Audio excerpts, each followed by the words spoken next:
Hello and welcome to Nightmare Lullabies. As you settle in for the night, prepare to be immersed in a world of eerie whispers and unsettling tales, designed to both chill and soothe. Now close your eyes, relax, and let the darkness carry you away. And if these nightly tales captivate you, feel free to join our community for more whispered secrets.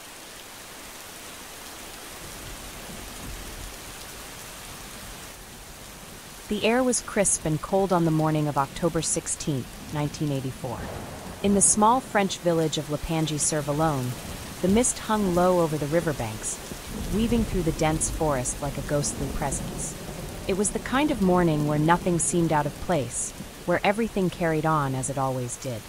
But before the day was over, the town would be shaken to its core by an event so tragic, so chilling, that it would leave scars on the community for decades to come. Grégory Villemin stood near the window of his modest home, watching as his wife, Christine, dressed their 4-year-old son, Gregory.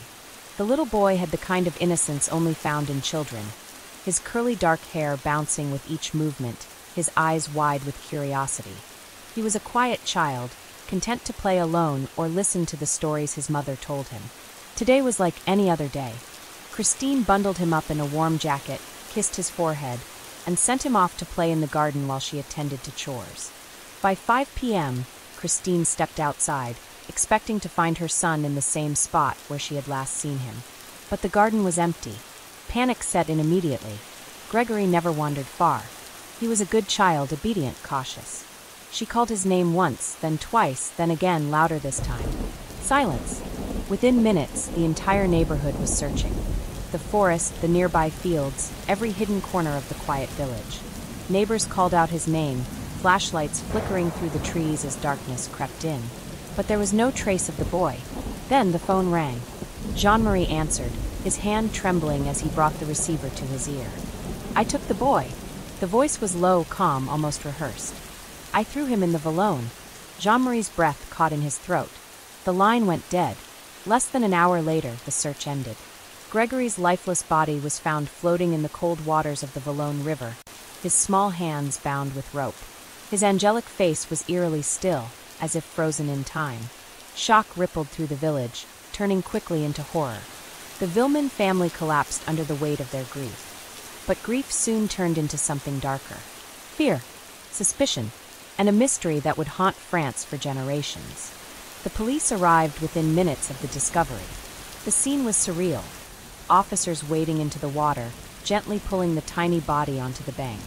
There was no struggle, no signs of a fight. Whoever had taken Gregory had overpowered him easily, had been calculated in their cruelty. Then came another phone call. This time it was to Gregory's uncle. The same voice, the same chilling calmness. "I took him. I killed him." The caller was known to the Villemin family. They had heard this voice before, in the months leading up to the tragedy. A whispering menace that had taunted them, sent anonymous letters, made threats. He called himself Le Corbeau, the Crow. For over 2 years before Gregory's death, Le Corbeau had been terrorizing the Villemins. The letters arrived like clockwork, filled with venom, spewing hatred towards Jean-Marie and his family. The writers seemed to know intimate details of their lives, what they did, where they worked, who they spoke to. The messages weren't empty threats, they were carefully crafted psychological warfare. The police believed the killer was someone close to the family.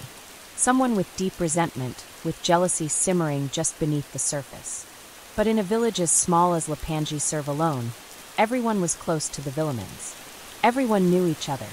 The investigation took a dark turn when Jean-Marie, consumed with grief and rage, publicly vowed revenge. He was convinced he knew who had done it, his cousin Bernard Laroche.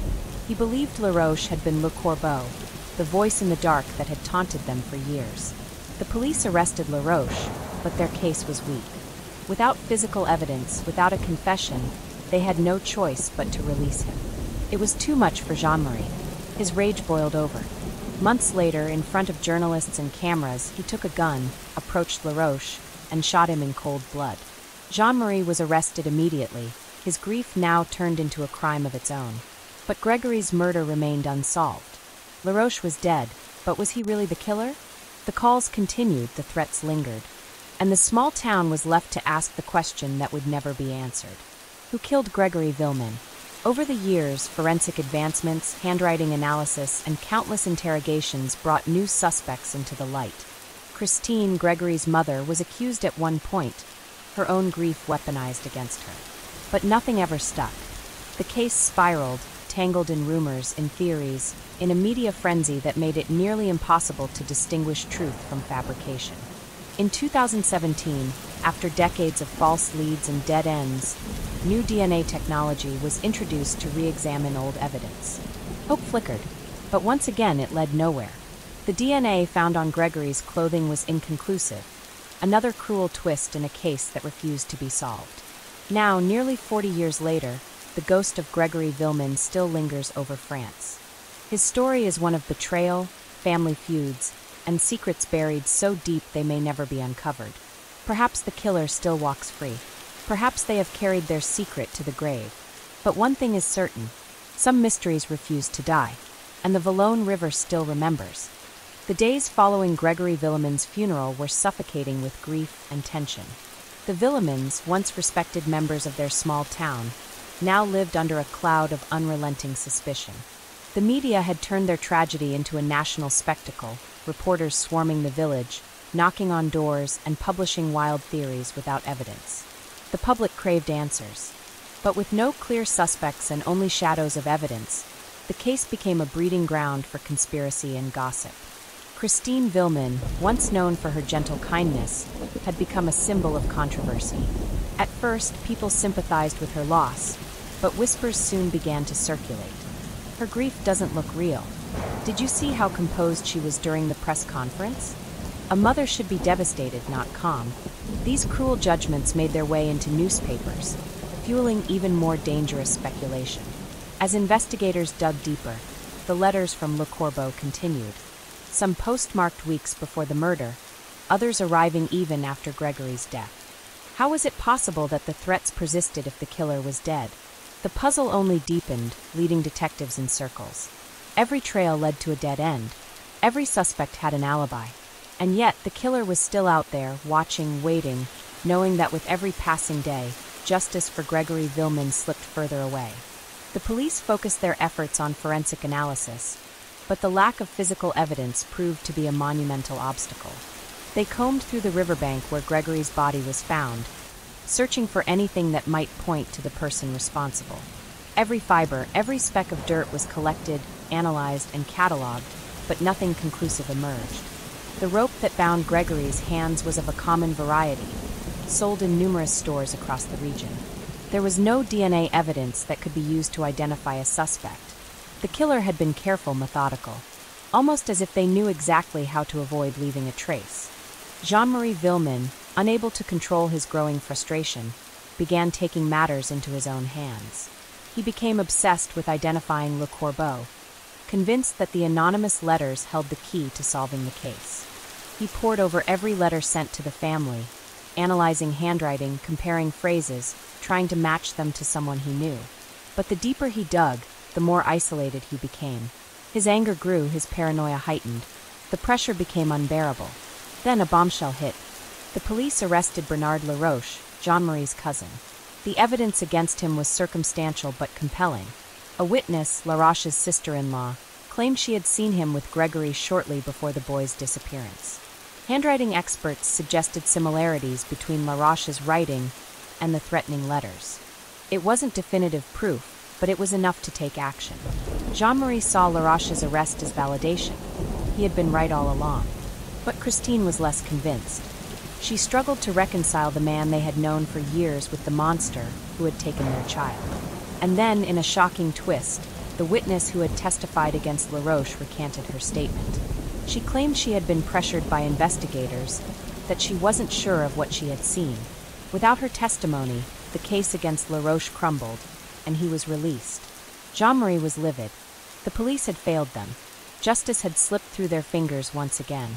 And so, on March 29, 1985, fueled by months of anger and heartbreak, Jean-Marie Villemin took a shotgun and confronted Bernard Laroche.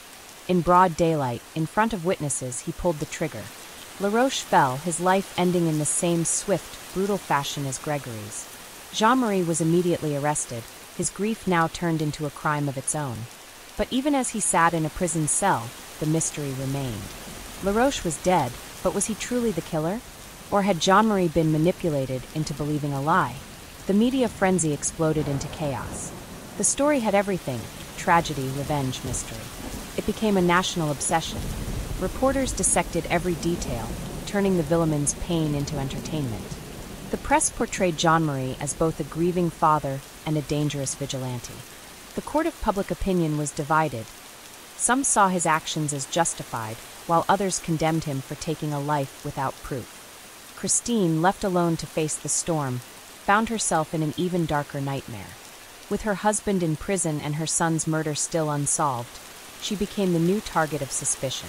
People whispered that she had been too composed, too controlled, that she must have known something, that maybe, just maybe, she had been involved. The rumors reached the police, and Christine was formally brought in for questioning.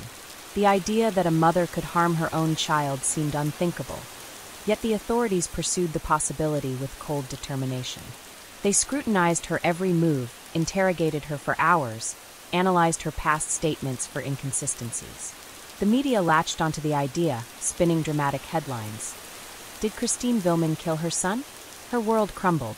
She was drowning in grief, in loneliness, in accusations. And through it all, the true killer remained free. Months passed, then years.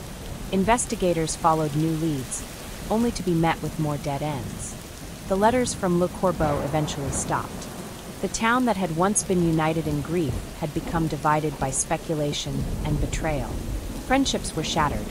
Families turned against one another. And yet, the one question that mattered most remained unanswered. Who killed Grégory Villemin? Now, nearly 40 years later, the case is still open. It remains one of France's most infamous unsolved mysteries. And as time goes on, the hope of finding the truth grows dimmer. Perhaps the killer has taken their secret to the grave. Perhaps they walk among the living, forever hidden, forever silent. But one thing is certain: some mysteries refuse to die, and the Vallone River still remembers. The years passed, but the wound left by Grégory Villemin's murder remained raw. The once quiet village of Lapangee-sur-Vallone had become a fractured community, torn apart by suspicion, betrayal, and unanswered questions. With each passing day, the case that had once seemed destined for justice faded further into the fog of uncertainty. Christine Villemin had become a ghost of herself. The relentless scrutiny had drained her, turning every moment of her life into a battle to prove her innocence. She rarely left her home, knowing that even a trip to the market would invite whispered accusations and judgmental stares. The once supportive community had turned against her, fueled by media speculation and the absence of truth. Jean-Marie, locked away for his crime against Bernard Laroche, had little else to do but stew in his own rage and regret. He had avenged his son, or so he thought, but nothing had changed. Grégory's killer remained free. The letters from Le Corbeau had ceased, as if the tormentor had been satisfied with the chaos they had inflicted. But was silence a sign of guilt? Or was it simply another layer to the twisted game they had played for years? With time, the case drifted into cold case territory. Investigators, exhausted by the tangled web of deceit and unreliable testimony, had little hope of ever finding definitive proof. And yet, there were still those who refused to let go. A new generation of detectives took over the investigation, determined to look at the evidence with fresh eyes. The forensic landscape had changed. Advances in DNA analysis, forensic linguistics, and criminal profiling opened doors that had previously been closed. Investigators began re-examining the old case files, revisiting witness testimonies, and meticulously dissecting the letters that had terrorized the Villemin family. One of the first areas of focus was the handwriting analysis. In the past, forensic experts had attempted to match Le Corbeau's writing to known suspects, but the technology had been limited. Now, with enhanced software and more refined techniques, they were able to compare thousands of handwriting samples with greater accuracy. A pattern emerged, one that pointed to someone close to the family, someone who had been overlooked before. At the same time, forensic linguists were called in to analyze the word choice, tone, and syntax of the letters. Le Corbeau had written with a distinct rhythm, one that suggested a particular region, level of education, and personality profile. It became increasingly clear that the letters had not been written by an outsider. They bore the marks of someone deeply familiar with the Villemins' private lives. Another breakthrough came with the re-examination of physical evidence. Though Gregory's body had been submerged in water, modern forensic techniques allowed experts to extract partial DNA profiles from the rope that bound his wrists and from fibers found on his clothing. These fragments were cross-checked against national databases, but the results were frustratingly inconclusive. Even so, the investigators refused to give up. They knew that even the smallest sliver of truth could unravel the decades-old mystery. As they pushed forward, they uncovered a series of inconsistencies in previous testimonies. Witnesses who had once been confident in their statements now hesitated, their memories clouded by time and pressure. One such revelation came from a retired officer who admitted that early case files had been mishandled. Some evidence had been misplaced or outright destroyed. Whether it was due to negligence or something more sinister remained unclear. Had someone within the investigation been working against justice? Was there a cover-up that ran deeper than anyone had suspected? Meanwhile, the surviving members of the Villemin family continued to live under the shadow of grief.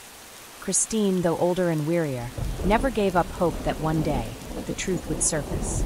She had endured years of torment, had seen her name dragged through the mud, but she refused to let the world forget her son. Then, in 2017, an announcement reignited hope. New DNA testing would be conducted on the letters sent by Le Corbeau. If traces of biological material could be recovered, investigators might finally have the lead they needed. The test results came in, and for the first time in decades, there was a glimmer of progress. But just as quickly as hope emerged, it was snatched away. The results were inconclusive. There were too many degraded samples, too many mixed profiles, too much time lost. The killer's identity remained just out of reach, a shadow lurking at the edge of discovery, but never stepping fully into the light. Despite this, the case remains open.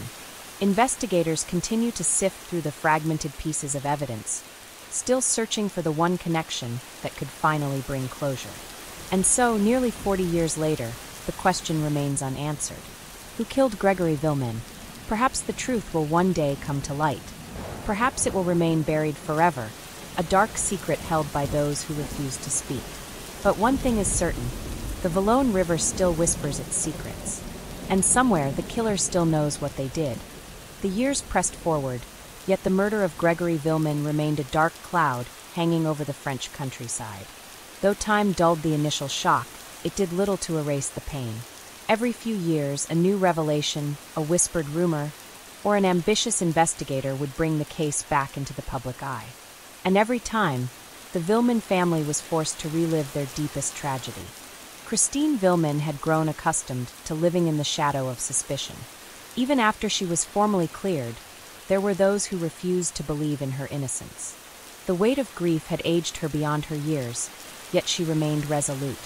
She had fought to clear her name, and now she fought for her son's memory. Jean-Marie, too, had changed. Prison had stripped him of his former pride and confidence, replacing it with quiet resignation. The man who once sought revenge had little left to give. The case had never truly gone cold, but the trail had grown faint. Investigators continued to examine the old evidence, searching for anything that had been overlooked. In their search, they uncovered more inconsistencies. Witness statements that contradicted each other, evidence that had been collected but never properly analyzed. And most troubling of all, a police force that had seemingly hindered its own investigation. One particular detail had long troubled those who sought justice. The letters from Le Corbeau. The words of the anonymous writer had terrorized the Villemin family long before Grégory's disappearance. And yet, once the child was gone, the letters had nearly stopped. Nearly. A few messages had surfaced in the months after, but their tone was different, as if the original author had disappeared and someone else had taken their place. Linguists and forensic experts had been brought in over the years to study the syntax and handwriting of the letters. Their findings were startling. There were distinct shifts in style, subtle differences in phrasing and word choice. Could it be that more than one person had played the role of Le Corbeau? And if so, had the true killer been hiding behind the words of another all along? In 2020, another attempt was made to extract DNA from the letters. This time, Technology had advanced enough to isolate small traces of biological material that had gone undetected before. There was cautious optimism, a sense that this might finally be the breakthrough they had been waiting for. But once again, the results were frustratingly inconclusive. The samples were too degraded, the contamination too extensive. Even as the investigation struggled to move forward, the public remained captivated. Documentaries, books, and reports continued to dissect the case, each offering their own theories. Some believed the original investigation had been sabotaged from within. Others insisted that the answer lay within the Villemin family itself, hidden beneath decades of secrecy and bitterness. Christine and Jean-Marie, now older, had long stopped hoping for closure. They had endured more than any parents should. They had lost their child, been betrayed by those they trusted, and seen their personal agony turned into a national spectacle. And yet, even as their own strength faded, they continued to fight. Not for themselves, but for the son they had lost. For Gregory, whose voice had been silenced too soon. As the years passed and the case remained unresolved, a chilling realization took hold. The killer, whoever they were, had likely lived their life uninterrupted. They had walked the same streets, smiled at their neighbors, perhaps even spoken kind words to those they had once tormented. They had gotten away with it. But justice is not always swift, and some crimes never truly fade. The whispers along the Vallone River had not stopped, nor had the questions. And one day, whether by confession, discovery, or fate, the truth may finally rise from the depths. The decades had not erased the tragedy of Grégory Villemin. The quiet village of Lapangee-sur-Vallone remained forever marked by the haunting mystery, a place where whispers of the past still lingered in the air. For those who had lived through it, the passage of time did not soften the weight of unanswered questions. If anything, the need for resolution had only grown stronger. Despite the failures of previous investigations, authorities refused to close the case. New teams of forensic experts and detectives took turns examining the existing evidence, each hoping to find the one missing piece that had eluded their predecessors. The letters from Le Corbeau remained at the heart of their inquiry. Though previous attempts to identify the writer had fallen short, technology had advanced in ways that provided renewed hope. By 2021, forensic linguistics had developed into a precise science, capable of identifying patterns in speech and writing that had once been imperceptible. A fresh analysis of the threatening letters revealed subtle clues, regional dialects, particular word choices, and recurring phrases that suggested more than one author had been involved. This finding only deepened the mystery. If more than one person had written the letters, did that mean multiple people had conspired to torment the Villemin family? A renewed sense of urgency gripped the investigators. DNA samples from the letters were re-examined using the latest genetic sequencing techniques. Traces of biological material, once considered too degraded to be useful, were isolated and compared against national databases. There was cautious optimism. Investigators knew that even a partial match could lead to a breakthrough. Meanwhile, those who had been affected by the case continued to feel its impact. Christine Villemin, still determined to see justice for her son, had spent years advocating for the truth. Though she and Jean-Marie had attempted to rebuild their lives, they remained tethered to the past, forever shadowed by the tragedy. Every development in the case reignited their grief, yet they refused to turn away. The media, too, remained fascinated by the mystery. Documentaries, investigative reports, and books continued to explore the case from every angle. Some journalists argued that the investigation had been mishandled from the start, pointing to lost evidence, flawed interrogations, and political interference. Others speculated that the truth had been deliberately buried, protected by a conspiracy that stretched far beyond the small village. In late 2022, a new lead emerged. A retired officer, who had been part of the original investigation, came forward with previously undisclosed information. He claimed that there had been pressure from higher authorities to close the case quickly, leading to critical mistakes. His testimony reopened discussions about potential corruption, adding yet another layer of complexity to an already tangled web of deception and secrecy. Yet, even with these revelations, the core question remained: who had killed Grégory Villemin? Those who had followed the case for years knew that time was running out. If the killer was still alive, they were aging, perhaps nearing the end of their life. Would they take their secret to the grave? Or would guilt or fear finally compel them to confess? For now, the truth remains just beyond reach. But those who seek justice refuse to give up. The case of Grégory Villemin is not just a crime. It is a wound that refuses to heal, a mystery that demands resolution. And as long as the Vallone River flows, so too will the search for the truth. The tragedy of Grégory Villemin's murder had become more than just an unsolved crime. It was a specter that loomed over an entire country. What had started as a horrific act in a quiet French village had evolved into one of the most infamous mysteries in modern history. With each passing year, the case remained stubbornly unresolved, a puzzle missing its final, crucial pieces. By the time the 2020s arrived, investigative journalism and true crime research had breathed new life into old cases, and Grégory's story was no exception. Various independent investigators, crime analysts, and even amateur sleuths took it upon themselves to sift through the decades of evidence, looking for something, anything, that may have been overlooked. Among the most enduring questions was that of Le Corbeau, the anonymous figure who had terrorized the Villemin family long before Grégory's disappearance. The letters, filled with anger, threats, and eerie knowledge of the family's personal life, remained one of the most perplexing aspects of the case. Who had written them? Were they the work of one person or multiple conspirators? And most importantly, did Le Corbeau have a direct role in Grégory's murder, or were they simply a malicious bystander? Handwriting experts had been working on comparing the letters for years, using the latest forensic advancements to analyze stroke patterns and pressure points. This time, the technology was more advanced than ever before. By reconstructing minute variations in the letters' handwriting, they found distinct markers that suggested at least two separate authors had contributed to the notes. This revelation supported the theory that multiple people had played a role in the harassment and perhaps even the crime itself. The discovery reignited speculation about a larger conspiracy. The Villemin family had been well known in their village, with Jean-Marie Villemin being a respected figure at his workplace. Some suggested that envy and resentment within the extended family had brewed over the years, manifesting in a campaign of terror that ultimately escalated into murder. If so, who had the most to gain from the child's death? Investigators revisited old transcripts, searching for contradictions in statements given decades ago. It was through this painstaking review that they uncovered a discrepancy that had previously been dismissed.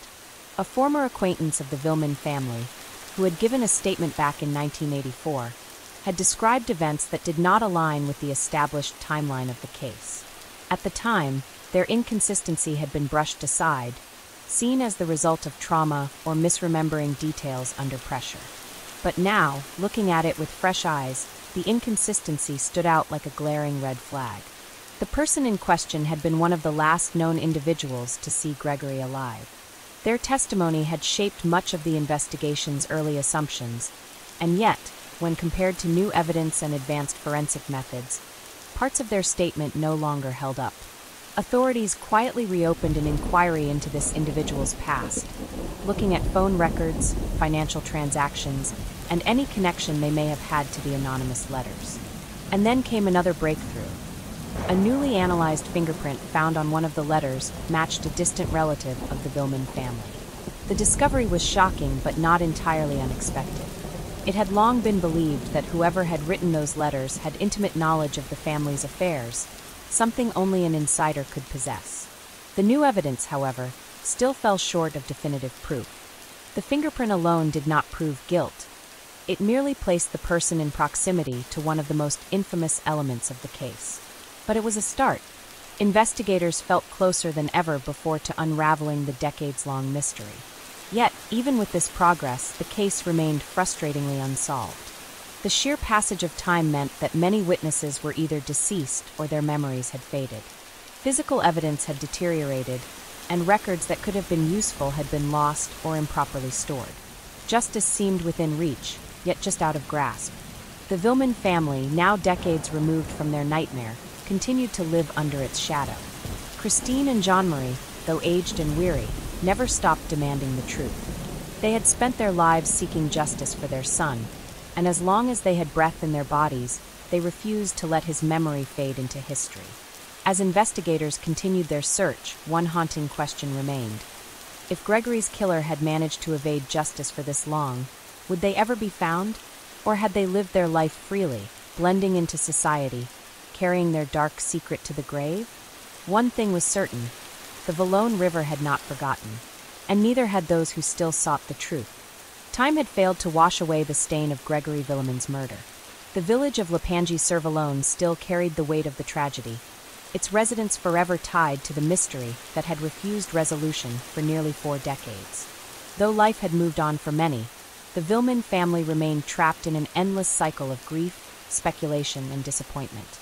The recent discoveries in the case, the forensic breakthroughs, the inconsistencies in past testimonies, the newfound fingerprint, had renewed hope, but they also reignited old wounds. For Jean-Marie and Christine, every advancement in the investigation was met with an equal measure of fear.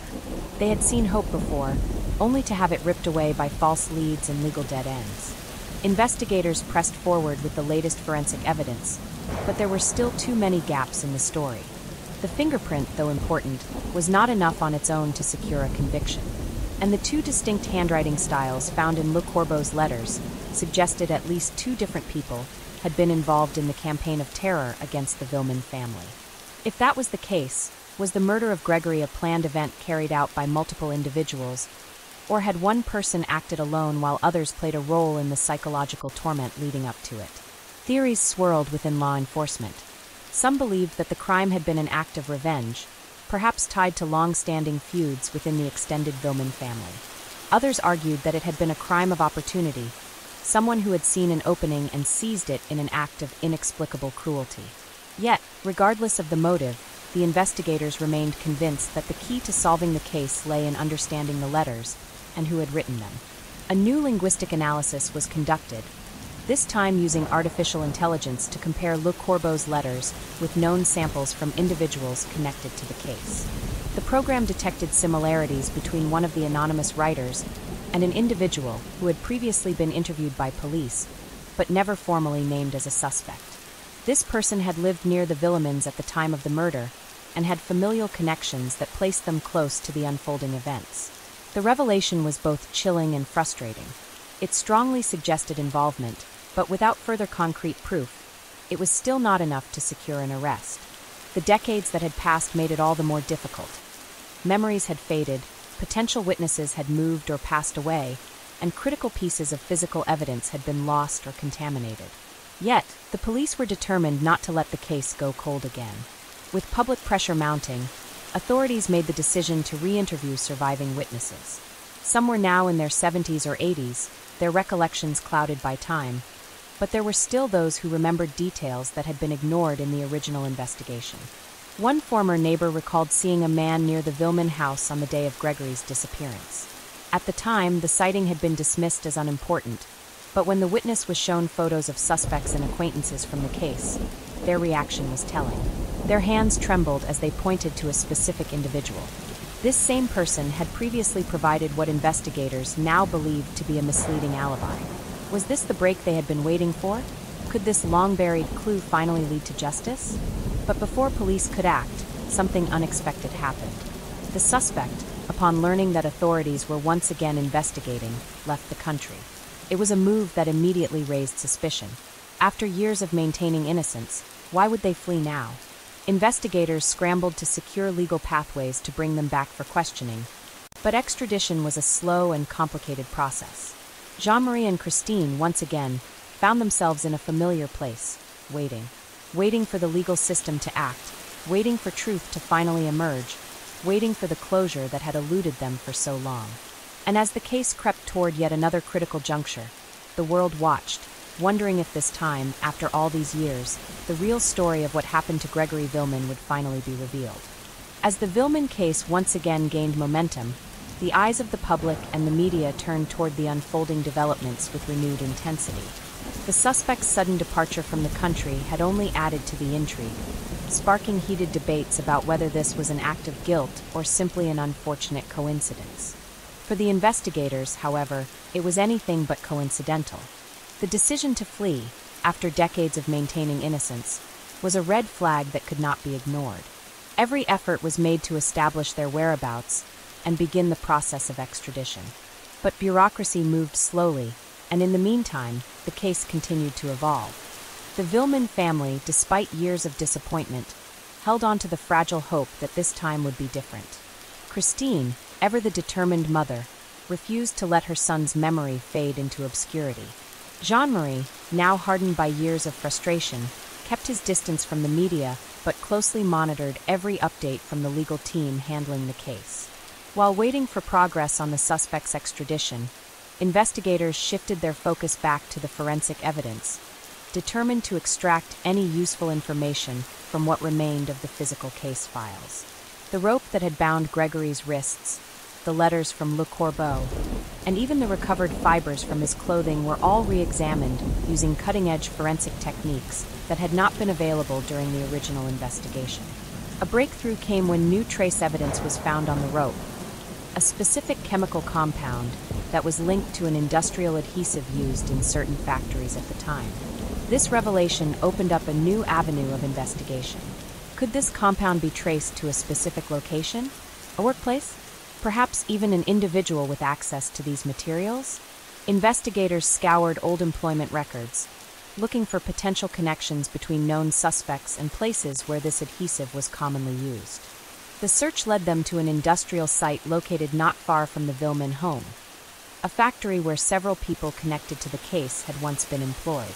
This discovery raised chilling possibilities. Could it mean that Gregory's killer had been someone working within that very factory? Or that a group of individuals had coordinated efforts to cover up the crime, bound together by a shared workplace and a dark secret? Meanwhile, back in France, the legal battle over the suspect's extradition continued. The individual in question had settled in a country with strict extradition laws, complicating the process. Despite overwhelming evidence of their possible involvement, bringing them back for questioning was proving to be a daunting challenge. The Villemin family could do nothing but wait, as they had so many times before, for justice to take its course. But time was not on their side. Witnesses were aging, memories fading. Every delay in the legal system meant the risk of losing crucial testimonies and evidence forever. And as weeks stretched into months, doubts began to creep in. Would the killer ever face true justice, or would they escape the consequences of their crime once again? The tension mounted as international negotiations dragged on. French authorities remained firm in their demand for the suspect's return, while legal teams on the other side fought back, arguing procedural errors and human rights concerns. Every passing day felt like another lost opportunity. Then, in a shocking turn of events, a leaked report surfaced in the media. It detailed the suspect's original police interview from decades prior, an interview that had been heavily redacted in public records. The leaked document contained previously undisclosed contradictions in their alibi, placing them near the Villemin home at the exact time frame of Gregory's disappearance. This revelation sent shockwaves through the legal proceedings. It was now undeniable. This person had information that could change everything. The Villemins, exhausted but resolute, braced for what was to come next. Would this be the moment the truth finally emerged?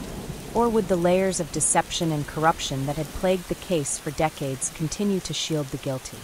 One thing was certain: the search for justice was far from over. The atmosphere surrounding the Villemin case had reached a fever pitch. The leaked police interview report had changed everything. It was no longer just an old case clinging to the last remnants of relevance. It was now a national scandal, exposing decades of incompetence, buried evidence, and possible cover-ups within the original investigation. The media, once again, descended upon the quiet village of Lepangy-sur-Vallon. News anchors speculated about what this revelation meant for the case, while legal experts debated whether the new evidence would be enough to force the extradition of the primary suspect. For the Villemins, it was a bittersweet moment. They had fought for so long to uncover the truth, but every time they got close, it seemed justice remained just out of reach. As the legal battle raged on, forensic investigators dug deeper into the old evidence. They re-examined the rope used to bind Gregory, the fibers found on his clothing, and the letters sent by Le Corbeau. With advancements in forensic technology, even the smallest overlooked detail could become the key to unlocking the truth. A significant discovery was made when a modern forensic technique, advanced spectral analysis, was used on the letters. This process allowed investigators to detect traces of microscopic particles embedded in the paper fibers, revealing substances that had not been previously identified. Among them was a unique mineral composite only found in a specific type of ink that had been manufactured in limited quantities in the early 1980s. Detectives cross-referenced this with known stationery suppliers in the region at the time of Gregory's murder. Their findings led them to a single shop that had sold that exact brand of ink. The customer records, though faded and incomplete, revealed a handful of people who had purchased the item within the relevant time frame. Among them was a name that investigators recognized immediately, a direct relative of the suspect currently fighting extradition. This connection, though still circumstantial, was damning. If the ink used to write the letters had come from a specific, traceable source, and that source was linked to the suspect's family, then the probability of a larger conspiracy became even stronger. The investigators presented their findings to the French courts, arguing that they had enough to demand the suspect's immediate return for questioning. Meanwhile, Christine and Jean-Marie Villemin found themselves once again trapped in a cycle of waiting. Over the years, they had learned to temper their expectations. They had been let down too many times before. But as they sat together in their quiet home, reviewing the latest reports, they allowed themselves to hope, just a little, that this time might be different. Then, in an unexpected move, the suspect's legal team issued a statement. The suspect was willing to cooperate, but only under certain conditions. They refused extradition but agreed to an interview via video conference, claiming that they had nothing to hide and that this entire ordeal was nothing more than a witch hunt. The authorities had no choice but to agree. A date was set for the interview, and for the first time in decades, the suspect would be questioned in a formal legal setting. The world watched as the interrogation began. The suspect, now in their later years, appeared calm and composed. They denied any involvement in Gregory's murder, dismissing the evidence as circumstantial. But as the questions became more specific, cracks began to show. When confronted with the fact that their relative had purchased the ink used in Le Corbeau's letters, the suspect hesitated. They stumbled over their words, trying to explain why that detail was irrelevant. When asked about their whereabouts on the day of Gregory's disappearance, they gave an answer that directly contradicted their original statement from decades earlier. The pressure mounted.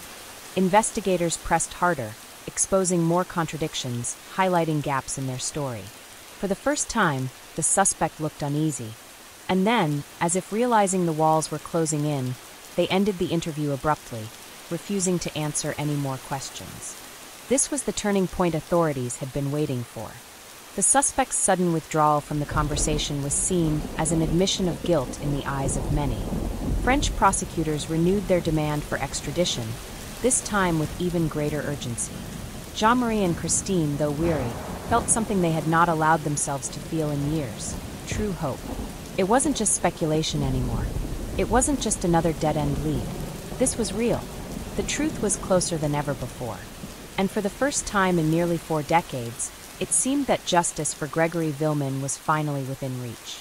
The tension surrounding the Villemin case had reached its highest point in years. After decades of dead ends, false leads, and frustration, there was now a real possibility that the truth could finally come to light. The abrupt end to the suspect's interview had triggered a wave of legal and investigative urgency, pushing the case back into the spotlight not only in France but across the world. Public pressure mounted, with thousands of people demanding the extradition of the suspect. Social media was ablaze with theories, speculation, and calls for justice. But within the legal system, things were moving much more slowly. The suspect's legal team continued to fight against their return to France, arguing that the case was too old, that the evidence was circumstantial, and that any attempt to prosecute now would be a violation of due process. For the Villemin family, the renewed fight for justice was both agonizing and bittersweet. Christine and Jean-Marie had spent nearly 4 decades seeking answers, and now they could almost touch the truth. But the delays, the bureaucracy, the endless legal battles, it was all too familiar. They had seen hope turn into despair too many times before.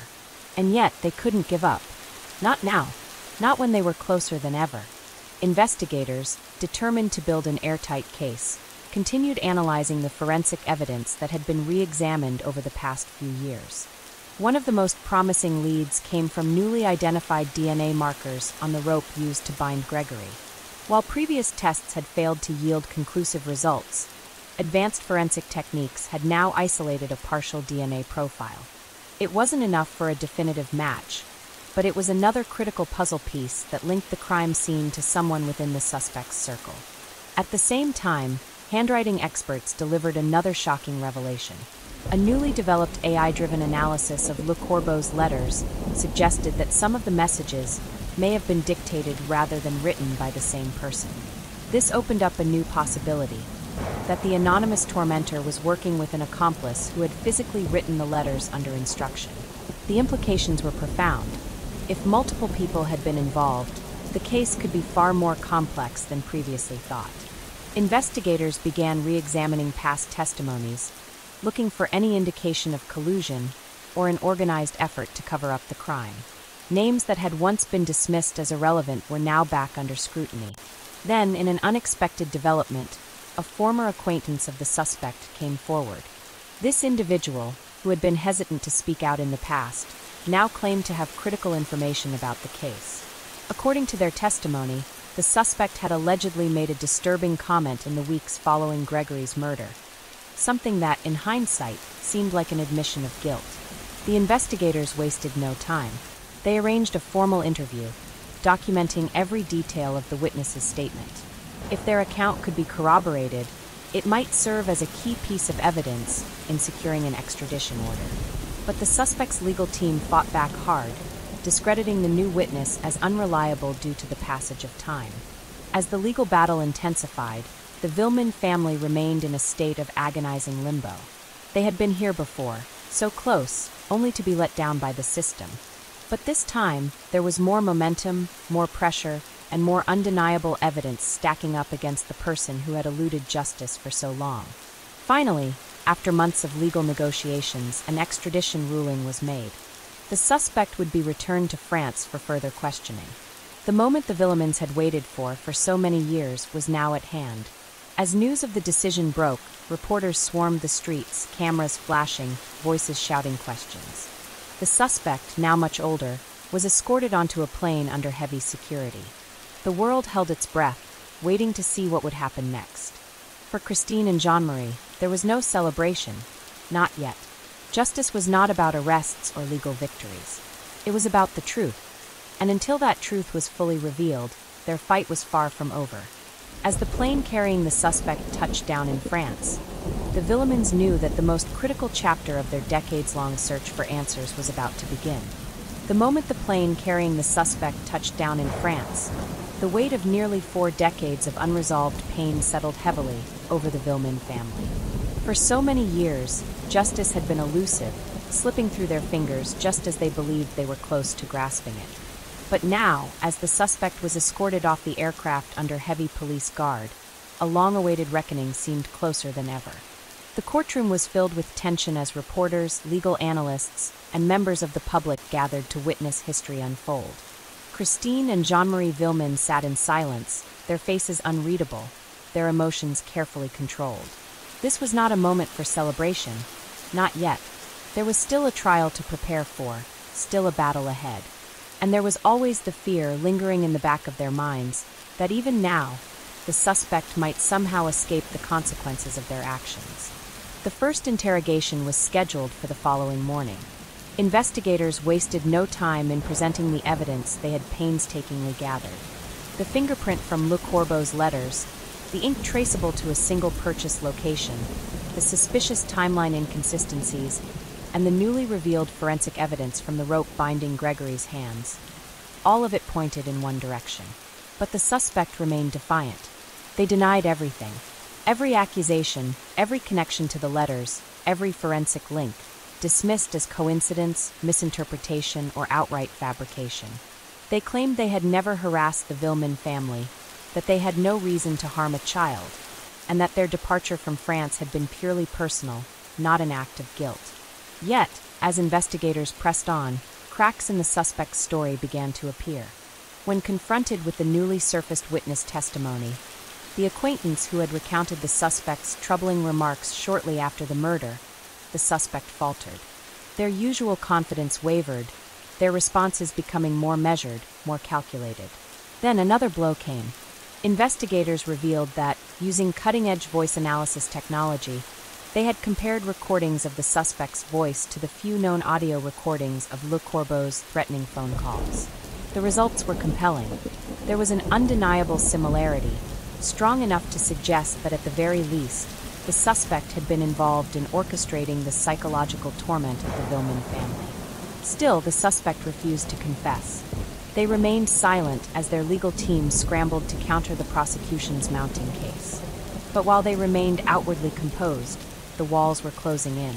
Outside the courtroom, the public followed every development with breathless anticipation. People who had been children when Grégory was murdered were now adults, watching in real time as the case that had haunted their childhoods finally neared its conclusion. Documentarians, journalists, and legal experts speculated about the verdict. Would it be justice delayed, but not denied? Or would the suspect find a way to evade punishment once again? Christine Villemin, despite her exhaustion, remained steadfast. She had fought too hard for too long to let doubt creep in now. Jean-Marie, too, though scarred by time and loss, sat unmoving, his gaze locked on the suspect. For both of them, this was not about vengeance. This was about truth. As the trial neared its most critical phase, more surprises emerged. A forensic specialist stepped forward with a final, game-changing piece of evidence, something that had been overlooked for decades. It was a previously undetected genetic marker found in the fibers of Grégory's clothing. This marker, though partial, was a familial match to the suspect. The courtroom erupted in shock. The defense scrambled, the suspect's expression darkened, and for the first time, there was a palpable sense that justice was within reach. But would this be enough? Would decades of waiting finally result in the truth coming to light? As the next phase of the trial loomed, one thing was clear. The moment of reckoning had finally arrived. The air in the courtroom was suffocating as the final days of the trial approached. Every eye was on the suspect, whose once confident demeanor had begun to crack under the weight of mounting evidence. For nearly 4 decades, the Villemin family had waited for this moment, and now, as the final testimonies were given and the last pieces of forensic evidence were presented, the truth felt closer than ever. The newly discovered genetic marker linking the suspect to fibers found on Grégory's clothing had shaken the defense to its core. Legal experts debated its significance, but the prosecution made its stance clear. This was the final, undeniable link that placed the suspect at the scene of the crime. The weight of the evidence was no longer circumstantial. It was scientific. Christine and Jean-Marie sat in the front row, their hands clasped tightly together. They had endured years of agony, countless false leads, and endless speculation. Now, as they listened to the forensic expert confirm the findings before the jury, they could feel the weight of their son's absence pressing down on them more than ever. The prosecution's closing arguments were unforgiving. They laid out every detail, painting a picture of a long-held vendetta, a cruel campaign of harassment, and ultimately, a child's life taken in an act of cold-blooded revenge. The letters from Le Corbeau, the phone calls, the false alibis, the DNA evidence. All of it pointed to a truth that had been buried for years beneath lies and manipulation. When the defense took the floor, their approach was desperate. They claimed that the forensic evidence was inconclusive, that memories had faded over time, that no direct confession had ever been made. They argued that the case, despite its tragic nature, had been tainted by media pressure and public bias. But their words carried little weight against the mountain of proof that had been built against their client. Then came the moment that no one expected. Just as the final statements were being prepared, a second witness came forward, someone who had remained silent for nearly 40 years. This individual, an old acquaintance of the suspect, testified that they had overheard a conversation in the weeks after Grégory's murder. The words they had heard had haunted them for years, but fear and pressure had kept them from speaking out. Now, with the trial reaching its climax, they could no longer stay silent. The courtroom was deathly still as they recounted the moment in vivid detail. "I remember the way they said it," the witness whispered. "It wasn't regret. It wasn't fear. It was satisfaction." The impact of the statement was immediate. The prosecution pounced on the new testimony, weaving it into their final argument. The suspect's expression darkened, their once solid defense unraveling at last. For the first time, they looked truly afraid. As the trial came to a close, the jury was given their instructions. The weight of the verdict lay in their hands. Would they deliver the justice that the Villemin family had sought for so many years? Or would the suspect, despite everything, manage to slip through the cracks of the legal system one last time? The world held its breath as the jury deliberated. For the Villemins, the weight had always been unbearable. But this time it was different. This time the truth was undeniable. And soon, the world would finally hear their son's name spoken with justice. The jury had left the courtroom hours ago, but for the Villemin family, every second felt like a lifetime. The air was thick with tension, the hushed whispers of journalists and onlookers filling the silent void as they awaited the verdict. Would this be the moment justice was finally served? Or would the system fail them once again? Christine's hands trembled in her lap. She had spent years fighting, enduring scrutiny and heartbreak. Jean-Marie sat beside her, his jaw clenched so tightly that the muscles in his face ached. Across the room, the suspects sat motionless, their expression unreadable. Were they confident, fearful, or simply resigned to their fate? Then, at long last, the doors to the jury deliberation room opened. 12 solemn faces emerged, their expressions betraying nothing. The judge called for order, the courtroom falling into an eerie silence as the foreperson stepped forward. "Has the jury reached a verdict?" the judge asked. "We have, Your Honor." Christine felt her breath catch in her throat. She reached for Jean-Marie's hand, gripping it as if her very existence depended on it. The judge gave a slow nod before signaling for the foreperson to proceed. "On the charge of murder," the foreperson paused, clearing their throat. "We find the defendant." The world seemed to slow, each heartbeat hammering against Christine's ribs like a drum. "Guilty." The courtroom erupted. Gasps, murmurs, cries of relief and anger all merged into a chaotic symphony of emotions. Jean-Marie exhaled sharply, his grip tightening around Christine's hand as if grounding himself in the reality of what had just happened. The suspect, who had remained impassive throughout the trial, finally reacted. A brief flicker of emotion. Was it shock? Resignation? Panic? Crossed their face before their defense team leaned in, whispering urgently. But there was no escaping it now. The verdict had been reached. Tears streamed down Christine's cheeks. Not out of joy, there was no joy in this, but out of the sheer weight of it all. The years of suffering, the nights spent wondering if her son's killer would ever face justice, the crushing doubt that had plagued her at every turn. It had all led to this moment. And now, at last, there was an answer. The judge spoke over the commotion, calling for order. "Sentencing will be determined in the coming weeks," they announced. But Christine barely heard the words. The verdict had been all that mattered. As the suspect was led away, shackled and surrounded by officers, they turned, just briefly, to glance at Christine and Jean-Marie. There was something unreadable in their gaze. Regret? Defiance? Acceptance? No one would ever know. But it didn't matter, because at long last, justice for Grégory Villemin had been served. Christine closed her eyes, breathing in deeply. It didn't bring her son back. It didn't erase the years of pain. But for the first time in a very long time, she felt the faintest hint of peace. And that was enough. The echoes of the courtroom verdict lingered long after the proceedings had ended. For Christine and Jean-Marie Villemin, the fight was over, but the wounds left by their son's murder would never fully heal. Justice had finally been served, yet the ache of loss remained as fresh as the day Grégory had been taken from them. Outside the courthouse, a media frenzy erupted. Reporters swarmed the entrance, eager for reactions, desperate to capture the aftermath of one of France's most notorious trials. Cameras flashed as microphones were shoved into faces, voices overlapping in a chaotic blur. Jean-Marie, normally a man of few words, stopped briefly to speak. "We fought for our son," he said, his voice firm despite the emotion threatening to crack through. "And now, finally, we can mourn him in peace." Christine, standing beside him, simply nodded, her tears falling freely.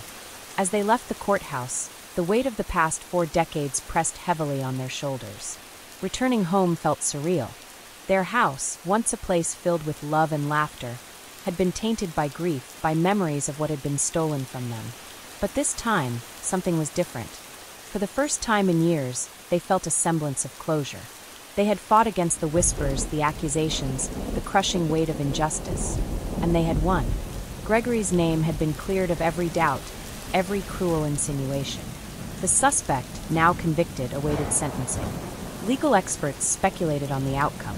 Would they receive the maximum penalty? Would they appeal? Would they ever admit the full truth of what had happened on that fateful day? None of it mattered anymore to Christine and Jean-Marie. They had what they needed, the truth. No more uncertainty, no more waiting, no more desperate hope that someday someone would finally listen. The world now knew what they had always known. Gregory had been an innocent child, a victim of cruelty beyond comprehension. In the days that followed, the Villemins tried to return to something resembling normalcy. They visited Gregory's grave, standing in quiet reflection as the autumn wind rustled the leaves around them. "We did it, my love," Christine whispered, placing fresh flowers beside his name. "We never gave up on you." The investigation had been one of the longest and most painful in French history, but in the end, justice had prevailed.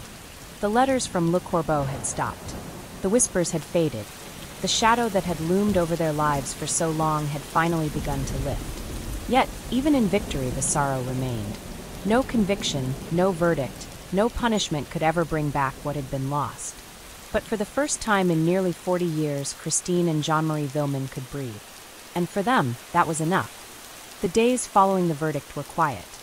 For the first time in nearly 40 years, there were no court dates to prepare for, no meetings with lawyers, no new revelations to brace for. Christine and Jean-Marie Villemin could finally let go of the battle that had consumed their lives. And yet, moving forward felt unfamiliar. The world had changed so much since Gregory had been taken from them, but for Christine and Jean-Marie, time had remained frozen in 1984. Every waking moment had been spent fighting for the truth, for justice, for the right to grieve their son without suspicion or accusations. Now that it was over, they were left with a question they had never had the luxury of asking. What now? The sentencing hearing arrived swiftly, the final legal step in a case that had spanned decades. The convicted individual sat stone-faced as the judge read the ruling. Life imprisonment, the harshest sentence possible. For Christine and Jean-Marie, it was a symbolic victory. No punishment could ever truly be enough, but this was the closest the law could come to matching the depth of their suffering. The media reported the sentencing as the final chapter of one of France's most infamous cases. But for the Villemins, it was not an ending. Gregory was still gone. That pain would never fade. After the courtroom emptied, Christine and Jean-Marie stood together in the now silent space. They had spent so many years trapped in these walls, fighting against forces that had tried to bury the truth. Now there was nothing left to fight. "It's time to go home," Jean-Marie murmured. Christine nodded. And so they did. They returned to their village, where the whispers had long since died down, where people no longer looked at them with suspicion or curiosity. Life had moved on for most, but for Christine and Jean-Marie, it was only now beginning again. In the weeks that followed, they focused on the little things, morning walks, tending to their garden, reconnecting with the family members who had stood by them. There was no roadmap for life after justice, no guide on how to heal after nearly 4 decades of trauma. One day, Christine visited Gregory's grave alone. The autumn air was crisp, the leaves golden and red around her feet. She knelt beside the tombstone, running her fingers over his name. "We did it, my sweet boy," she whispered. "We never gave up. Not for a second." Tears filled her eyes, but for the first time in years, they were not from grief alone. There was something else. Relief. Christine rose to her feet and looked up at the sky, the clouds drifting lazily in the blue expanse. Gregory's story had finally been told. The truth had won, and at last the Villemin family could begin to heal.